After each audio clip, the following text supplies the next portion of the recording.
ఒడిశాలోని పూరిలో జగన్నాథ ఆలయంలో తొలిసారి అపశృతి చోటు చేసుకుంది. జగన్నాథ స్వామి రథయాత్ర అనంతరం బలభద్ర స్వామి విగ్రహం పల్లకిపై నుంచి పడ్డంతో 7 సేవకులు గాయపడ్డారు. 3 విగ్రహాలను ఊరేగింపు అనంతరం రథాలపై గుండిచా ఆలయంలోని అడప మండపానికి తీసుకువెళ్తుండగా ఈ ఘటన చోటు చేసుకుంది. ఇతర కర్మలు పూర్తయిన తర్వాత విగ్రహాల పహండి ప్రారంభమైంది. అక్కడ 3 విగ్రహాలకు సేవకులు మెల్లగా ఊపుతూ అడప మండపానికి తీసుకువెళ్తున్నారు. తాళధ్వజ రథంపై నుంచి బలభద్ర స్వామి విగ్రహాన్ని తీసుకెళ్తున్నప్పుడు విగ్రహం ఒక్కసారిగా జారి సేవకులపై పడింది. అయితే విగ్రహాన్ని మోస్తున్న 7 సేవకులకు గాయాలయ్యాయి.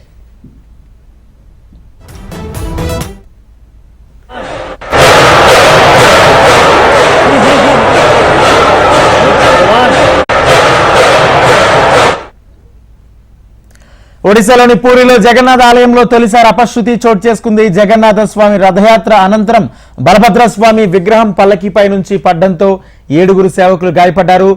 3 విగ్రహాలను ఊరేగింపు అనంతరం రథాలపై గుండిచా ఆలయంలోని అడప మండపానికి తీసుకెళ్తుండగా ఈ ఘటన చోటు చేసుకుంది. ఇదే అంశానికి సంబంధించి పూర్తి సమాచారం మా ప్రతినిధి శిరీష్ అందిస్తారు.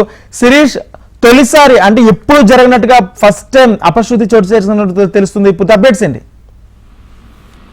రాజేంద్ర, ఈ పూరి జగన్నాథ ఆలయంలో రథయాత్ర అనేది కూడా గత వారం నుంచి ప్రారంభమైంది. అయితే ఈసారి ఎప్పుడూ లేనంతగా భక్తులు పెద్ద ఎత్తున కూడా తరలి రావడంతో కొంత అంటే హడావిడి కానీ లేకపోతే నిర్వాహకులకు కొంత ఇబ్బందికరమైన పరిస్థితి అనేది కూడా తలెత్తింది.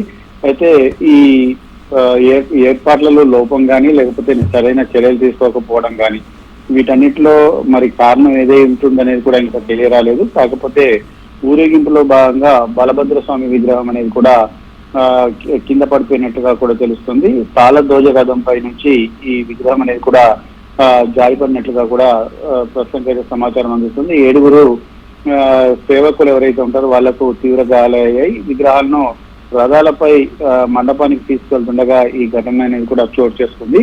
అయితే చరిత్రలో తొలిసారి ఇలాంటి అపరిస్థితి చోటు చేసుకోవడానికి కూడా భక్తులు తీవ్రంగా పరిగణిస్తున్నారు. సో దీనిపైన విచారణ అనేది కూడా జరపాల్సిన అవసరం ఉందన్న డిమాండ్లు అనేవి కూడా వినిపిస్తున్నాయి.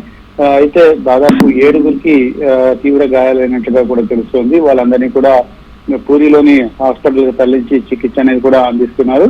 అయితే ఈ రథయాత్రను కూడా ఎంతో ప్రతిష్టాత్మకంగా ప్రతి సంవత్సరం కూడా నిర్వహిస్తారు. ఆ నిర్వహించడంలో భాగంగా దీనికి సంబంధించి దాదాపు 2 నెలల నుంచే 2 నెలల నుంచే దీనిపైన చర్యలన్నింటి కూడా తీసుకుంటారు. కానీ ఈసారి ఇటువంటి ఘటన అనేది కూడా చోటు చేసుకోవడం పట్ల తీవ్ర విచారాన్ని వ్యక్తం చేస్తున్నారు. ఒరిస్సా ముఖ్యమంత్రి మోహన్ చరణ్ మాజీ దీనిపైన విచారాన్ని కూడా వ్యక్తం చేశారు. అయితే ఒరిస్సా లా మినిస్టర్ ను ఈ ఘటన జరిగిన ప్రాంతాన్ని సందర్శించమని చెప్పేసి ఆయన ఆదేశాలంటే కూడా జారీ చేయడం కూడా జరిగింది. ఎవరు కూడా చనిపోలేదు, కానీ అపశృతి కూడా చోటు చేసుకుంది. సో దీనిపైన విచారణ అనేది కూడా జరుపుతున్నారు. అయితే నిర్లక్ష్యం కారణంగా చోటు చేసుకుందా లేకపోతే మరే కారణంగా చోటు చేసుకుందా అనే దానిపైన విచారణ అనేది కూడా జరుపుతున్నారు. ఒకవేళ నిర్లక్ష్యం వహించినట్టయితే ఆలయానికి సంబంధించిన సిబ్బందిపై చర్యలు కూడా తీసుకునే అవకాశం కూడా ఉంది. Rajendra, right, thank you Sirish.